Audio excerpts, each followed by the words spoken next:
There's a real difference in the race for county executive. I invite you to compare our positions. My opponent won't commit to holding the line on property taxes. In fact, she's pushing the largest tax increase in the history of the state. I, on the other hand, kept my promise to hold the line on property taxes for the past 6 budgets. And if I'm elected as your county executive, I'll do it again and again and again, because people deserve to stay in their homes. My opponent believes that 17-year-old criminals don't belong in prison, and that there are too many people in jail. Her plan would cost taxpayers here more than $24 million. I, on the other hand, believe that 17-year-olds who commit felonies do belong in prison, and I authored the law to end parole and early release in Wisconsin. My opponent is one of just 16 people on the Joint Finance Committee. That's the committee that puts together the state budget, and she voted for that 2-year budget just 6 months ago. Today, it already faces a $652 million budget deficit, and over the past several years, the state's bond rating has been dropped.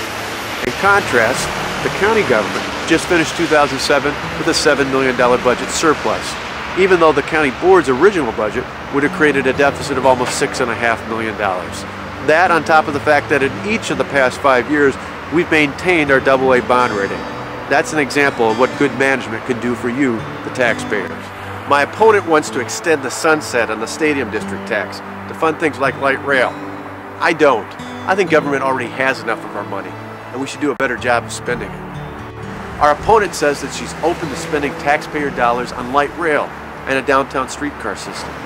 I think we should spend our dollars on improving and upgrading our bus system through a bus rapid transit system, connecting all of Milwaukee County and the region.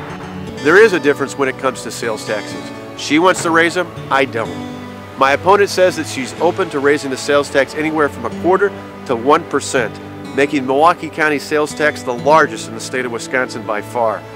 I, on the other hand, don't want to raise sales taxes. The last thing we need for places like this is a tax island.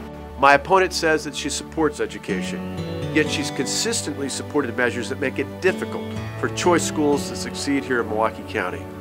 On the other hand, both of my kids go to this great public school, and I want to give the opportunity for every kid here in Milwaukee County to go to a great public, charter, or choice school, regardless of their parents' income. My opponent complains a lot about the parks, yet she doesn't have a plan, and she's endorsed by the union who's pushing to maintain the status quo. I've got a plan to improve our parks by changing our workforce to add more hours of labor, by making improvements to new attractions like an aquatic center and splash pads, and by improving our current assets like the domes and our golf courses and our pavilions through new partnerships. Now that you know the difference, don't be fooled on April 1st.